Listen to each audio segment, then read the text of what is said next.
안녕하세요. 링컨 태지호입니다. 링컨 전성건입니다. 링컨 신호림입니다. 네, 오늘 저희 링컨 네 번째 시간입니다. 눈치를 채신 분도 있을 것 같은데 이제 저희 링컨이 링크라는 거죠. 맞죠? 대단한데요? 맞죠? 네, 맞습니다. 네. 그럼 우리가 저번 시간을 한번 좀 돌이켜서 생각해 보면 오늘 이제 어떻게 이제 링크가 될까? 지난 시간에 우리가 그 봉준호 감독에 대해서 좀 다뤘고 한국 영화의 어떤 그 세계적인 어떤 주목에 대해서 얘기를 했었습니다. 그렇다면은 어떻게 이제 이번 시간에 이제 링크가 될까요? 아무래도 한국 문화가 세계적으로 이제 흐름을 탔다는 것은 결국 이제 한류라는 단어로 수렴되는 것 같거든요. 가장 최근에는 역시 BTS 문제를 다루지 않을 수가 없지 않나. 네, 그럼 BTS는 이제 그 그룹명이죠. 어떤 뜻일까요?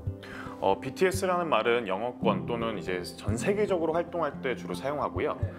동아시아권 또는 한국에서는 방탄소년단이란 이름으로 활동을 하고 있습니다. 방탄소년단에서 방탄은 뭐 말 그대로 총알을 막다라는 뜻인데 처음에 이제 데뷔할 때부터 10대들이 겪을 수 있는 어떤 어려운 일들 또는 그들을 향한 어떤 억압과 편견을 우리가 대신 막아주겠다라는 뜻을 담아내고 있다고 합니다. 10대들이 겪고 있는 억압과 편견을 대신 이제 막아준다. 그렇기 때문에 일종의 그 10대들에게 있어서는 어떤 그 대리만족이라던가 이들을 통해 가지고 자신들의 어떤 그런 희망을 그렇게 좀 전달하고 하는 그런 어떤 노력들이 있을 것 같기도 하고 그렇기 때문에 공감을 얻는 것 같아요.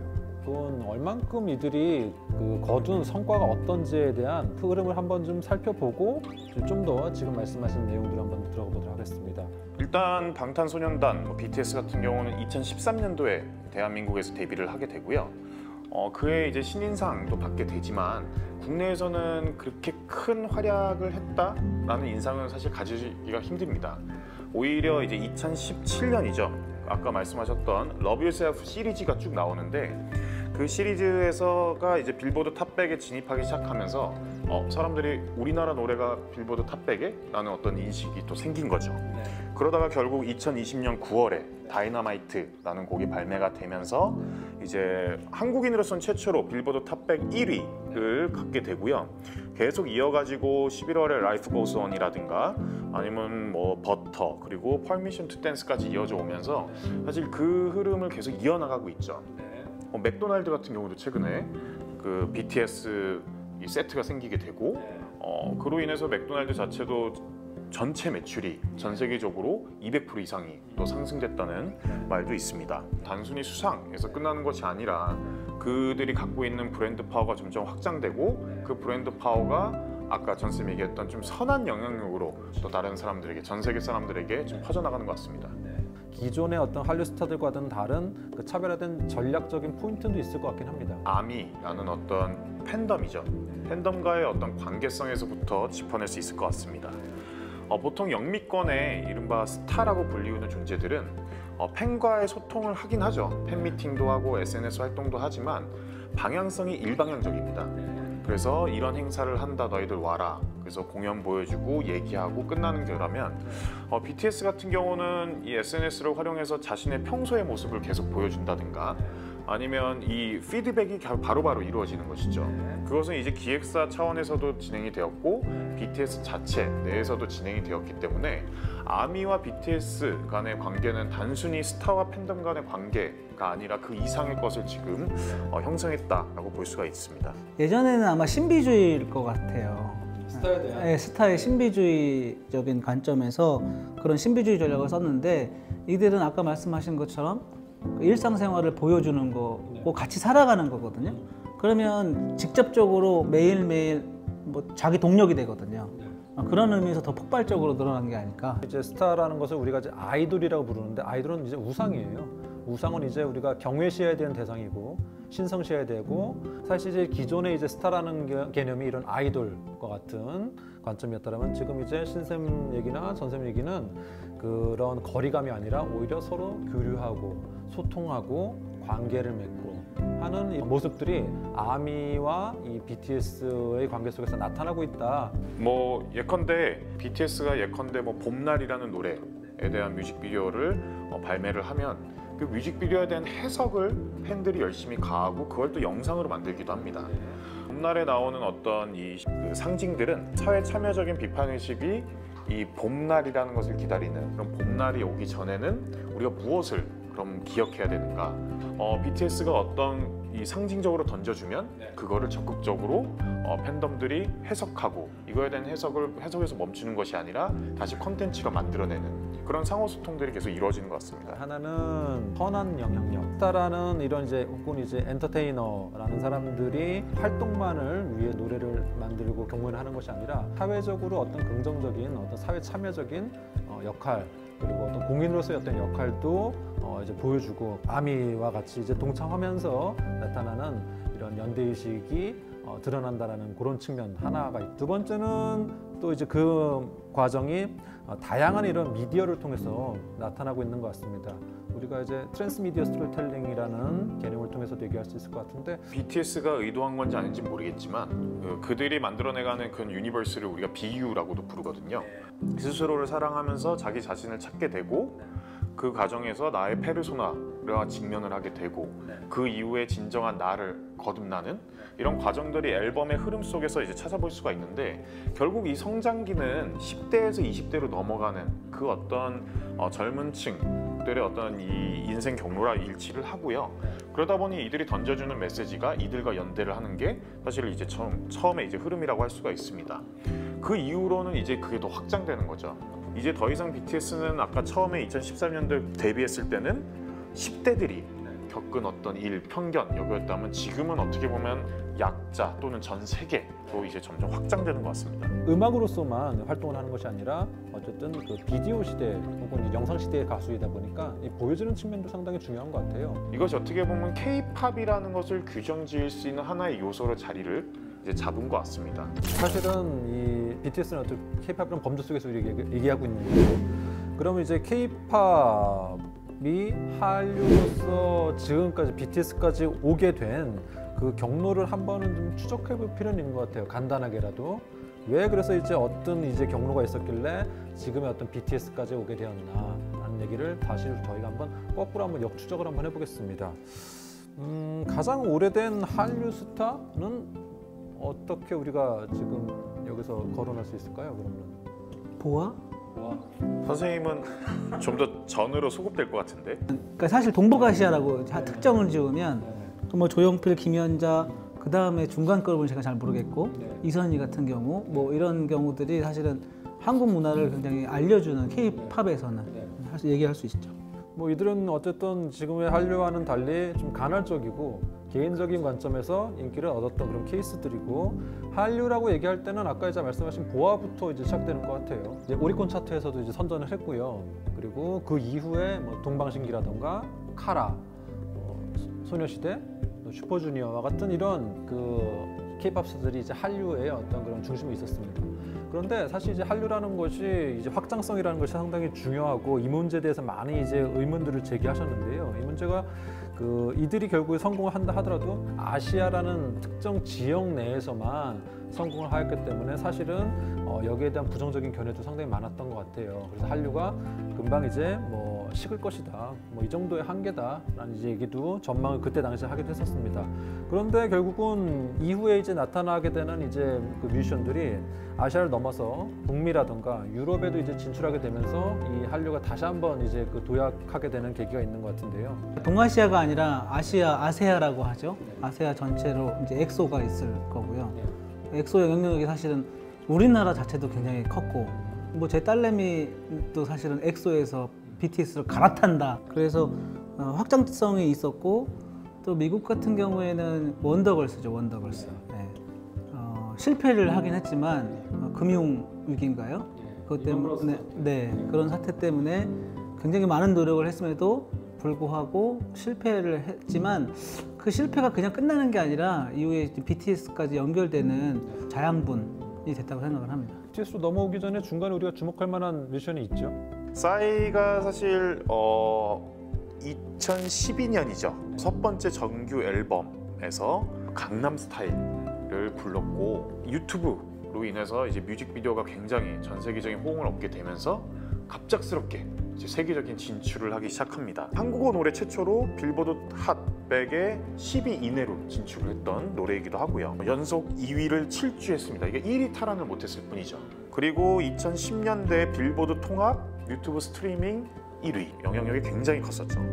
우리가 지금까지 언급했었던 그 여러 이제 가수들과 뮤지션들과 달리 아이돌 캐릭터는 아니에요. 공연을 위주로 하는 사람으로 알고 있고, 그래서 그런 게 사실 충격적이었고 유튜브의 파급력이라는 게 장난이 아니구나 라는 걸 알려준 사람이기도 하죠. 유튜브 스트리밍이 사실은 1억 뷰라는 게 이때부터 이제 억대로 가는 게 많아지는 거 아닌가요? 원래는 그냥 뷰라는 건 아래 표시가 되잖아요. 그런데 싸이 뮤직비디오만 위에 몇 뷰가 되었는지 특별히 유튜브에서 제시할 정도로 이거에 대한 관심이 굉장히 컸던 걸로 기억하고 있습니다. 뉴미디어의 어떤 발전사로 보게 되면은 2010년대 초반부터 이런 유튜브와 같은 이제 플랫폼 서비스가 대중적으로 확산되게 되는데, 어찌 보면 이제 그 딱 시기가 딱 맞아 떨어진 것 같아요. 얘 어떤 그 뮤직비디오 강남스타일이 유튜브라는 이런 플랫폼을 통해서 다양한 이제 전 세계의 여러 이제 그 팬들이 자신들만의 어떤 강남스타일을 이제 그 안무를 해서 이제 춤을 춘다던가 그런 퍼포먼스를 보여줘서 확산되게 되는 그런 어떤 시기도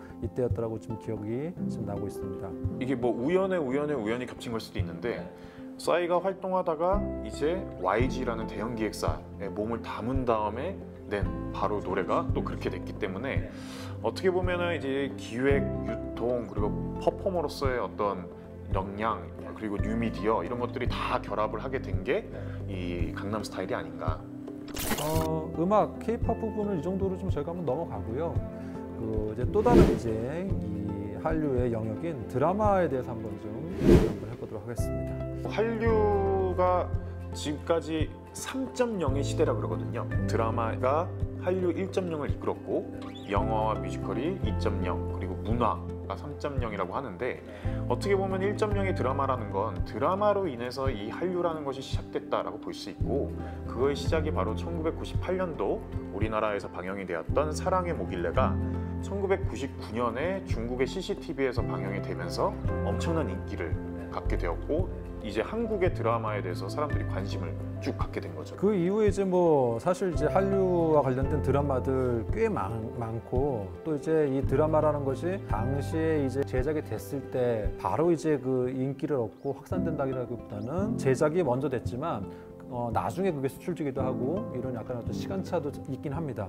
그럼에도 불구하고 이제 우리가 주목해야만 하는 그런 이제 한류 드라마는 일종의 이것은 이제 한류의 어떤 역사같이 돼버렸는데, 뭐 대장금이라든가 겨울연가 같은 드라마를 언급을 안 할 수가 없는 것 같습니다. 사랑의 모길래가 중국에서 인기를 끌었다면 이 겨울연가는 일본에서, 그리고 대장금 같은 경우는 동아시아뿐 아니라 아프리카, 유럽, 중동 뭐 87개국에 수출되었다라고 하더라고요. 그래서 처음에 수출됐을 때 120억 이상을 벌어들인 드라마로 재장금이 기억하고 있습니다. 그래서 중국, 그 다음엔 일본, 그 다음에 동아시아뿐만 아니라 전 세계적으로 이제 가는데, 사실 영미권에서는 뭐 이 한국 드라마가 인기가 있지는 않습니다. 거기 워낙 드라마 시장이 또 강하니까요. 이 드라마라는 것은 서사라는 것이고, 이 서사는 노래와 달리 가치관이라든가 문화적인 어떤 그 정서와 좀 더 이제 교감이 돼야지 그걸 이제 수용할 수 있는 그런 이 장르인 것 같아요. 이후에 이제 드라마들 제가 이제 기억나는 것들 뭐 별그대, 별에서 온 그대, 뭐 이런 드라마들까지 있는 것 같아요. 태양의 후예도 킹덤 이라는 드라마를 얘기하고 싶은데 이게 좀 다르죠. 왜냐하면 넷플릭스 자체 내에서 김은희 작가한테 요청을 했고, 그래서 김은희 작가 쓴 걸 한국 배우들이 한국에서 찍었지만 유통 자체는 또 넷플릭스에서 했기 때문에 이 드라마의 어떤 향유 방식이나 유통 방식이 변화했다 정도까지만 좀 짚어보고 싶습니다. 알겠습니다. 그러면은 아까 제가 이제 잠깐 이제 그 홀딩 해놨었던 그 문제를 좀 얘기해 보죠. 왜 한국 드라마가 인기가 있는가? 외적인 걸로 따지면 대장금의 경우에는 사실은 한자 문화권에 속한 나라들에서 아마 영향이 많았을 것 같고, 일본은 좀 다르죠. 겨울연가 같은 경우에는 인물 중심이고 윤사마라고 해가지고 그 배용준이라는 배우가 인기가 굉장히 많았잖아요. 제가 봤을 때는 서구적인 외모라 할까? 친절함이라든가 뭐 이런 요소들 있지 않습니까? 근데 그런 부분들이 어필되지 않았나. 그래서 좀 다르게 캐릭터와 스토리에 대한 문제를 좀 나뉠 것 같아요. 네. 캐릭터 먼저 좀 얘기를 할까요, 그럼? 저는 뭐 캐릭터나 내러티브나 일단 한국 드라마가 처음에 인기를 끌었던 거는 지금 낯설었기 때문이 아닌가로 보고 있거든요. 호기심으로 일단 시작됐다. 네. 왜냐하면 우리나라에서 사실 인기를 끌었던 외국의 드라마를 보면 뭐 예를 들어 미드나 영드 같은 걸 보면 뭐 CSI가 처음에 이제 시리즈물로 들어오게 되고 그들이 보여줬던 수많은 이제 드라마 같은 것들이 우리나라에서는 보기 힘들었던 양식이었기 때문에 굉장히 관심을 가졌거든요. 뭐 좀 더 과거로 들어가면은 600만 불의 사나이라든가 소모즈라든가 이런 것들이 인기를 끌었던 이유는 우리나라의 드라마 환경에선 전혀 볼 수 없었던 인물과 줄거리, 스토리가 있었기 때문이라고 봅니다. 그래서 중국 같은 경우는 주로 역사 드라마라든가 아니면 좀 스케일이 크고 대하 느낌이 나는 어떤 드라마가 있었는데 사랑이 뭐길래와 같이 가족 중심의 서사, 그래서 이런 것들이 나오니까 좀 인기가 있었던 것 같고요. 일본에서도 원래 이제 일본의 어떤 남성성을 보여주는 수많은 드라마 속에서 굉장히 여성에게 아까 전쌤이 얘기한 친절함이라든가 굉장히 고운 외모라든가 이런 캐릭터성을 가진 배용진이라는 배우가 사실은 어필을 했기 때문에 특히 그런 아름다운 사랑 얘기가 가능했던 것들. 그래서 이런 어떤 우리나라가 처음에 한류라는 흐름을 탔던 이 이유 중에 하나는 그런 낯설음이라고 좀 보고 싶습니다. 그러니까 저도 일반적으로는 처음 보거나 신기한 것들에 관심, 호기심을 갖게 마련이거든요. 근데 이제 일반적인 사람들이 다 그렇지는 않을 수 있어서 아까 말씀해 주신 600만 불의 사나이나 소모즈라든가 뭐 이런 것들 우리나라에서 인기 있었던 이유는 영미권이죠. 영미권의 방송들을 계속 틀어줬던 우리나라 방송 시스템에 계속 익숙했기 때문에 예를 들면 뭐 저 어렸을 때 서부 영화들을 보거나 그 배너 같은 거 보면 기독교적인 문화들이 많이 침투해 있었고 그 다음에 백인들에 대한 우호적인 생각들이 많이 있었잖아요. 낯설음도 사실은 있지만 그래서 신기하고 재미있지만 익숙함도 있었다. 그런 거를 생각을 하면 또 일본과 중국에서 한류를 느끼는 건 어쩌면 다른 측면에서 문화적으로 자기네 문화랑 관련되는 부분들을 터치해줬다, 익숙한 부분을 터치해줄 수도 있었다라는 생각을 아마 이제 이게 보편적인 부분과 특수한 부분이 같이 이제 들어가기 때문에 되는 것 같아요. 예, 그래서 특수하다는 거 혹은 이제 해외의 문화라는 것은 이제 호기심, 낯섦, 특수함과 이제 연관되어서 관심을 갖는다라는 것이 있을 수 있겠고, 그럼에도 불구하고 그것이 완전히 이질적이라면은 우리가 수용하기 어려울 텐데 그들이 거기에서 이제 어떤 접점을 찾고 보편적인 정서적인 어떤 교감이 있으니까 그렇기 때문에 이제 이 특수함이 익숙함으로 또 이렇게 같이 이렇게 녹아 들어가는 것 같습니다. 네, 우리가 이제 그 한류 얘기를 많이 하면서 또 이제 자주 언급되는 것이 이 단지 그 텍스트 컨텐츠로만 소비되는 것이 아니라 어떤 파급 효과로서 한류를 많이 얘기를 해요. 그 이후에 한국에 대해 관심이 많아지고 혹은 또 드라마는 결국 일종의 생활상을 보여주기 때문에 거기에서 뭐 입고 자고 먹고 하는 것들까지도 다 이제 팬들에게 영향을 미치고 이제 소비토록 하게 되는데, 별에서 온 그대 같은 경우는 너무 유명하죠. 치맥 문화가 중국 전반에 퍼지게 되고 중국인 관광객들이 한국에 들어왔을 때 치맥을 1순위를 챙기는 뭐 그런 어떤 현상이 일어나기도 했습니다. 네, 뭐 제가 아는 데는 서울 종로에 가면 삼계탕집이 있거든요. 거기는 이제 일본 관광객들이 꼭 들리는 코스 중에 하나. 그래서 저는 이 드라마, 특히 K-드라마를 통해 가지고 관광 같은 경우 많고요. 경복궁 이런 데, 북촌 이런 데 한복 입고 외국인들 돌아다니면서 사진 찍는 거, 그다음에 그런 그 정동길의 그 골목들 투어하는 거, 이런 것도 사실 드라마에 나온 부분들을 찾아간다고 하더라고요, 외국인들이. 그래서 관광 산업도 되고요. 베트남 경우에는 사실은 한국어가 지금 제일 외국어로 됐잖아요. 그래서 이제 그런 것들이 사실은 드라마나 뭐 K-팝도 마찬가지긴 한데 엄청난 영향력이라고 생각을 합니다. 근데 뭐 사랑이 뭐길래 뭐 겨울연가 대장금까지만 해도 그걸 보면서 대리만족을 하거나 아니면 그걸 통해서 그냥 문화를 배우거나 정도였는데, 이 별에서 온 그대 같은 케이스는 사람들이 직접 물론 좋아하죠. 하지만 그걸 모방하기 위해서 직접 그 나라에 가고 그들의 했던 행동을 다시 재현해내면서 어떻게 보면 내가 그 캐릭터가 되었다라는 어떤 상상력을 성취한 걸 수도 있고요.